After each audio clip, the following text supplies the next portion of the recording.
ಕಿಚ್ಚು ಟೈಮ್ಸ್ಗೆ ಸ್ವಾಗತ.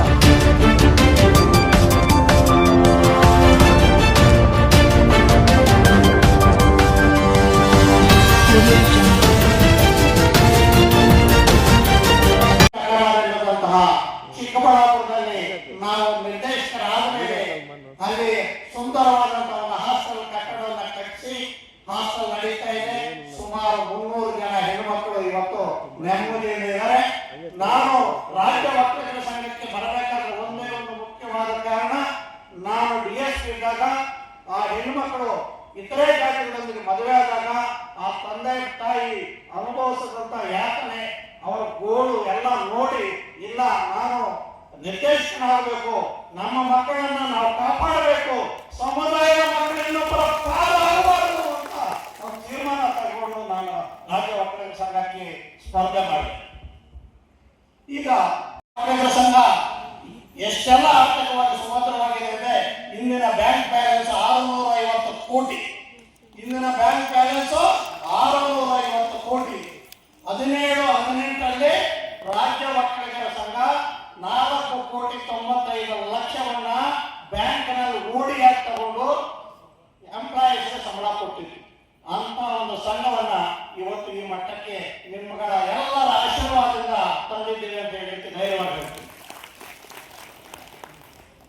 ನಾವು ಕಾರ್ಯದರ್ಶಿ ಆದ ಮೇಲೆ ರಾಜ್ಯ ವಕೀಲರ ಸಂಘ ಮುಖ್ಯವಾದಂತಹ ಸಮುದಾಯಕ್ಕೆ ಅನುಕೂಲವಾಗುವಂತ ಒಂದು 3-4 ಕೆಲಸ ಮಾಡಬೇಕು ಹೇಳಿದ್ದೀನಿ. ಸನ್ಮಾನ್ಯ R. ಅಶೋಕರ್ ಅವ್ರನ್ನ ಭೇಟಿಯಾದ್ವಿ. ನಗರವಾಸಿ ವಕೀಲರಿಗೆ ಅಂದ್ರೆ ಮುನ್ಸಿಪಾಲಿಟಿ, ನಗರಸಭೆ, ಕಾರ್ಪೊರೇಷನ್ ಇರೋ ಕಡೆ ಆರ್ಥಿಕವಾಗಿ ಹಿಂದುಳಿದ ವಕೀಲರ ಮಕ್ಕಳಿಗೆ ಮೀಸಲಾತಿ ಸಿಗ್ತಿರ್ಲಿಲ್ಲ ಕೇಂದ್ರ ಸರ್ಕಾರದಲ್ಲಿ. ಕೇಂದ್ರ ಸರ್ಕಾರ ಗ್ರಾಮೀಣ ವಕೀಲರಿಗೆ ಮಾತ್ರ OBC ಸರ್ಟಿಫಿಕೇಟ್ ಕೊಡ್ತದೆ, ನಗರ ವಕೀಲರಿಗೆ ಇಲ್ಲ. ಆ ವಿಷಯದಲ್ಲಿ ನಾನು ನನ್ನ ಮಕ್ಕಳು ಸಹ ಇದೆ ಒಂದು ಕಾಂಪಿಟೇಟಿವ್ ಎಕ್ಸಾಮ್ಸ್ ಓದ್ತಾ ಇದ್ದರಿಂದ ಅದನ್ನ ಬಗ್ಗೆ ಗೊತ್ತಿತ್ತು ನನಗೆ. ಅವರೆಲ್ಲ ಆಯ್ಕೆ ಆಗಿದ್ರು, ಗೊತ್ತಿತ್ತು. ಅದನ್ನ ಅವ್ರನ್ನ ಒತ್ತಾಯ ಮಾಡಿ ಹೇಳಿದಾಗ ಲಾ ಡಿಪಾರ್ಟ್ಮೆಂಟ್ ಇಂದ ಒಪಿನಿಯನ್ ತಗೊಂಡು ರಾಜ್ಯದ ಎಲ್ಲ ಪುರಸಭೆ, ನಗರಸಭೆ ಮತ್ತು ಕಾರ್ಪೊರೇಷನ್ ಅಲ್ಲಿ ವಾಸ ಮಾಡತಕ್ಕಂಥ ಆರ್ಥಿಕವಾಗಿ ಹಿಂದುಳಿದವರ ಮಕ್ಕಳಿಗೆ EWS ಸ್ಕೀಮ್ ಅಂದ್ರೆ ಎಕನಾಮಿಕಲಿ ವೀಕರ್ ಸೆಕ್ಷನ್ ಅಂತ, ಆ ಸ್ಕೀಮ್ನಲ್ಲಿ ಅಡಿಯಲ್ಲಿ ಪ್ರಪತ್ರ ಕೊಡುವಂತೆ ಆದೇಶ ಬಂತು. ಹಾಗೆ ಸನ್ಮಾನ ನಮ್ಮ ಅಶ್ವಥ್ ನಾರಾಯಣ ಮಾಡಿದಾಗ ರಾಜ್ಯ ವಕೀಲರ ಸಂಘಕ್ಕೆ RVS ಯೂನಿವರ್ಸಿಟಿ ಅಂತ ಯೂನಿವರ್ಸಿಟಿ ಮಾಡಿಕೊಟ್ರು. ಹಾಗೆ ಸನ್ಮಾನ್ಯ ಡಾಕ್ಟರ್ K. ಸುಧಾಕರ್ ಅವರು ನಮ್ಮ ಅವಿಭಾಜ್ಯ ಕೋಲಾರ ಜಿಲ್ಲೆಗೆ ಸೇರಿದವರು, ಅವ್ರನ್ನ ರಿಕ್ವೆಸ್ಟ್ ಮಾಡಿದಾಗ 2 ನರ್ಸಿಂಗ್ ಕಾಲೇಜ್, ಒಂದು ಮಂಡ್ಯದಲ್ಲಿ, ಒಂದು ಶ್ರೀಗಂಧದ ಕಾವಲಲ್ಲಿ, ಒಂದು ಶ್ರೀಗಂಧದ ಕಾವಲಲ್ಲಿ ಆಯುರ್ವೇದಿಕ್ ಮೆಡಿಕಲ್ ಕಾಲೇಜ್, ಮತ್ತೊಂದು ಪ್ಯಾರಾಮೆಡಿಕಲ್ ಮತ್ತು ಅಲೈಡ್ ಸೈನ್ಸಸ್ ಅನ್ನ 4 ಕಾಲೇಜುಗಳನ್ನ 1 ರೂಪಾಯಿ ಇಲ್ಲದೆ ನಮಗೆ ಉಚಿತವಾಗಿ ಮಾಡಿಕೊಟ್ರು. K. ಸುಧಾಕರ್ ಅವರು ಕೆಲವೊಂದು ಯಾವ ರೀತಿ ಅನುಕೂಲ ಮಾಡಿಕೊಟ್ರು ಅಂದರೆ, ನಮ್ಮಲ್ಲಿ PG ಅಂದ್ರೆ ಪೋಸ್ಟ್ ಗ್ರಾಜುಯೇಷನ್ ಮೆಡಿಕಲ್ ಕಾಲೇಜಲ್ಲಿ ಸೀಟ್ಸ್ ಅಲಾಟ್ಮೆಂಟ್ ಆಗ್ತವೆ. ಅಲಾಟ್ಮೆಂಟ್ ನಮಗೆ ಡರ್ಮಟಾಲಜಿ ಸಿಕ್ಕಿದ್ರೆ 1 ವರ್ಷಕ್ಕೆ ಒಂದು ವಿದ್ಯಾರ್ಥಿ 1,10,00,000 ಕೊಡ್ತಾರೆ. ಅದೇ ಅನಸ್ಥಿಸಿಯಾ ಸಿಕ್ಕಿದ್ರೆ 15ರಿಂದ 20 ಲಕ್ಷ ಕೊಡ್ತಾರೆ. ಆ ಒಂದು ಸೀಟ್ ಮ್ಯಾಟ್ರಿಕ್ಸ್ ವಿಷಯದಲ್ಲಿ ನಮಗೆ ಕೆಲವೊಂದು ಸೂಚನೆಗಳನ್ನು ಕೊಟ್ಟರು.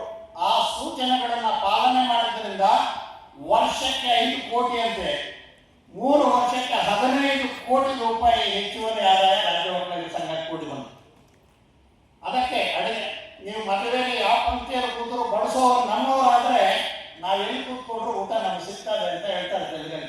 ಹಾಗಾಗಿ ಅಂತ ಕೆಲಸಗಳನ್ನ, ಹಾಗೆಯೇ ಈಗಿನ ನಮ್ಮ ಉನ್ನತ ಶಿಕ್ಷಣ ಸಚಿವರಾದಂಥ ಡಾಕ್ಟರ್ MC ಸುಧಾಕರ್ ಅವ್ರನ್ನ ರಿಕ್ವೆಸ್ಟ್ ಮಾಡಿದಾಗ ನಮ್ಮ BITನ ಅಟಾನಮಸ್ ಮಾಡಿಕೊಟ್ಟು ಕಂಪ್ಯೂಟರ್ ಸಂಬಂಧಪಟ್ಟಂತ ಸೀಟ್ಗಳನ್ನ 300 ಸೀಟ್ ಎಕ್ಸ್ಟ್ರಾ ಮಾಡಿಕೊಟ್ರು. ಅವರು ಕೂಡ 1 ರೂಪಾಯಿ ಎಲ್ಲೂ ಖರ್ಚು ಮಾಡಿದಿರ ಅಧಿಕಾರಿಗಳನ್ನ ತಮ್ಮ ಕಚೇರಿಗೆ ಕರೆಸ್ಕೊಂಡು ಮಾಡಿಸ್ಕೊಟ್ರು. ಅದೇ ರೀತಿ ಸನ್ಮಾನ್ಯ ದೇವೇಗೌಡರು ಮತ್ತು ಕುಮಾರಣ್ಣವರು ನಮ್ಮ ಕಿಮ್ಸ್ ಕಾಲೇಜ್ಗೆ 150 UG ಸೀಟ್ ಅಂದ್ರೆ MBBS ಸೀಟ್ಸ್ 150 ಇತ್ತು, 250ಕ್ಕೆ ಏರಿಸಬೇಕು ಅಂತ ನಾವು ಕೋರಿಕೊಂಡಾಗ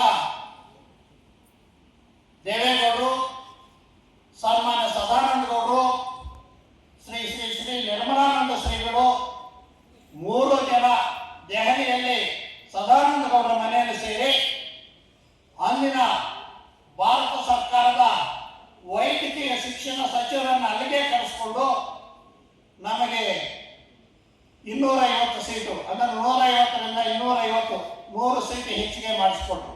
ಮಕ್ಕಳ ಸಮಾರ ಆಗ್ಬಾರ್ದು, ನೋವು ಪಡಬಾರ್ದು ಅಂತ ಹೇಳಿ ಇವರೆಲ್ಲರೂ ಇವತ್ತು ಕೋನಪ್ರೆಡ್ಡಿ ಆಗಿದ್ರು. ಅವ್ರು ರಿಟೇಲ್ ಆಗಿದ್ರು, ಒಳ್ಳೆಯ ಹುದ್ದೆಯಲ್ಲಿದ್ದು ರಿಟೇಲ್ ಆಗಿದ್ರು, ಆರಾಮಾಗಿ ಇರ್ಬೋದಾಗಿತ್ತು ಮನೇಲಿ. ಯಾಕೆ ಬೇಕಾಗಿತ್ತು ಈ ಸಂಘಕ್ಕೆ ಹೊಂದ್ಕೊಂಡು ಈ ಸಂಘದಲ್ಲಿ ಇರ್ತಕ್ಕಂಥ ಗೊಂದಲಗಳನ್ನ? ಯಾಕಂದ್ರೆ ಸಾಕಷ್ಟು ನಾವೆಲ್ಲ ನಮ್ಮವರೇ ಇದ್ದೀರಿ ಅಂತ ಮಾತಾಡೋದು. ಒಕ್ಕಲಿಗ ಸಂಘ ಅಂದ್ರೆ ಹೇಗೆ ಆಗೋಗಿತ್ತು ಅಂತಂದ್ರೆ ಭರವಸೆನೆ ಕಳ್ಕೊಂಡ್ಬಿಟ್ಟಿದ್ರು ನಮ್ಮವರು. ಯಾಕೆ ಬೇಕಾಗಿತ್ತಪ್ಪ ನಮಗೆ ಸಂಘ ಅನ್ನೋ ರೀತಿಯಲ್ಲಿತ್ತು. ಇವತ್ತು ಆ ಸಂಘಕ್ಕೆ ಒಂದು ಶಕ್ತಿ ತುಂಬಿ ಇವತ್ತು ಸಂಘ ಬೇಕು, ನಮಗೆ ಈ ಸಮುದಾಯ ಸಂಘ ಬೇಕು. ಅದರಲ್ಲೂ ಕೋನಪ್ರೆಡ್ಡಿ ಅಂತವರು, ರಮೇಶ್ ಅವರಂತ ಕಾರ್ಯದರ್ಶಿಗಳು, ನಿರ್ದೇಶಕರಿದ್ದರೆ ನಮಗೊಂದು ಶಕ್ತಿ ಆಗುತ್ತೆ ಅಂತ ಮಕ್ಕಳಿಗೆ ಬೆಳೆಸಿರ್ತಕ್ಕಂಥ ಕೋನಪ್ರೆಡ್ಡಿ ಅವರಿಗೆ ಮತ್ತೆ ನಮ್ಮ ರಮೇಶ್ ನಾವು ಅಭಿನಂದನೆಯನ್ನು ಸಲ್ಲಿಸಬೇಕು. ಅಂತ ಒಂದು ಭರವಸೆಯನ್ನ ಇಟ್ಟುಕೊಂಡು ಇವತ್ತು ನಿಮ್ಮಗಳಿಗೆ ಸಹಾಯ ಮಾಡ್ತಾ ಇದ್ದಾರೆ. ಅದಕ್ಕಾಗಿ ಒಂದು ಮಾತು ಹೇಳ್ತಾರೆ ಹಳ್ಳಿಯಲ್ಲಿ, ಸವಲತ್ತು ಹೆಚ್ಚಾದ್ರೆ ದೌಲತ್ ಹೆಚ್ಚಾಗುತ್ತೆ ಅಂತ. ನಮಗೇನಾಗಿ ದೌಲತ್ ಅಂದ್ರೆ ಗೊತ್ತಲ್ಲ, ಸ್ವಲ್ಪ ಅಹಂಕಾರ ಬರುತ್ತೆ. ಹೆಚ್ಚೆಚ್ಚಿ ನಾವು ಸಪೋರ್ಟ್ ಮಾಡಿದಷ್ಟು ಅಥವಾ ಕಷ್ಟಪಡದೆ ಕೆಲವು ಸಹಾಯ ಸಿಕ್ಬಿಟ್ರೆ ಏನಾಗುತ್ತೆ, ಏನೋ ಒಂದು ದೌಲತ್ ಬರುತ್ತೆ. ಅದಕ್ಕಾಗಿ ನಮ್ಮ ಮಕ್ಕಳಿಗೆ ದೌಲತ್ ಬರೋದು ಬೇಡ. ಇವನ್ನೆಲ್ಲವನ್ನ ಉಪಯೋಗಿಸ್ಕೊಂಡು ನಮಗೊಂದು ನಿಂತಿದಾರಪ್ಪ, ನಮ್ಗೆ ಶಕ್ತಿಯಾಗಿ ನಿಂತಿದ್ದಾರೆ. ನಿಮ್ಗೆಲ್ಲ ಕರೆದು ಪ್ರತಿಭಾ ಪುರಸ್ಕಾರ ಮಾಡ್ತಾ ಇರೋದು ಯಾಕೆ ಅಂತಂದ್ರೆ ನಿಮ್ಗೆ ಜವಾಬ್ದಾರಿ ಹೆಚ್ಚಾಗಲಿ ಅಂತ. ನೀವು ಯೋಚನೆ ಮಾಡಬೇಕು, ಸುಮ್ಮನೆ ಕರೆದು ನಿಮ್ಮನ್ನು ಮಾಡ್ತಾ ಇಲ್ಲ. ನೀವು ಯೋಚನೆ ಮಾಡಬೇಕು, ಇವ್ರೆಲ್ಲರೂ ಕಂಡಿಟ್ಟಿದ್ದಾರೆ ನಿಮ್ಮ ಮೇಲೆ. ಅಂದ್ರೆ ನಿಮ್ಗೊಂದು ಸನ್ಮಾನ ಮಾಡಿ ನಿಮ್ಮ ಅಪ್ಪ ಅಮ್ಮನ ಹಿಡ್ಕೊಂತಾರೆ. ನೋಡಪ್ಪ, SSLC ಲಿಸ್ಟ್ ತೆಗೆದಿದ್ದ ನಿಮ್ಮ ಮಗ ಏನಾದ, PUC ಅಥವಾ PUC ಲಿಸ್ಟ್ ತೆಗೆದಿದ್ದ ಏನಾದ ಅಂತೇಳಿ ನಿಮ್ಮ ಅಪ್ಪ ಅಮ್ಮಂದಿಟ್ಟು ಕೇಳ್ತಾರೆ. ಅದಕ್ಕೆ ನೀವು ಈಗ ತುಂಬಾ ಎಚ್ಚರಿಕೆಯಿಂದ ಇರಬೇಕಾಗುತ್ತೆ. ಕೇಳ್ತಾರೆ ಎಲ್ಲರೂ, 97 ತೆಗೆದಿದ್ರಿ, 95 ತೆಗೆದಿರಿ, ಔಟ್ ಆಫ್ ಹೋಮ್ ತೆಗೆದಿರಿ, ಎಲ್ಲ ನಿಮ್ಮ ಅಪ್ಪ ಅಮ್ಮನಿಗೆ ಎಲ್ಲರೂ ಗೊತ್ತಿರೋರು. ಇವರು ಕೇಳ್ತಾರೆ, SSLC ಅಷ್ಟು ತೆಗೆದಿದ್ದ ಈಗ ಏನ್ ಮಾಡ್ತಾ ಇದ್ದಾನೆ ಅಂತಾರೆ, PUC ಸ್ಕೋರ್ ಮಾಡಿದ್ದ ಏನ್ ಮಾಡ್ತಾರೆ ಕೇಳ್ತಾರೆ. ಅದಕ್ಕಾಗಿ ನೀವೀಗ ಶಾದು ಹಾರ ಹಾಕಿದ್ದಾರೆ ಅಂತಂದ್ರೆ ಅಥವಾ ನಿಮ್ಮನ್ನು ಗೌರವಿಸಿದ್ದಾರೆ ಅಂದ್ರೆ ನಿಮಗೆ ಜವಾಬ್ದಾರಿ ನಿಮಗೆ ಹೆಚ್ಚಾಯ್ತು.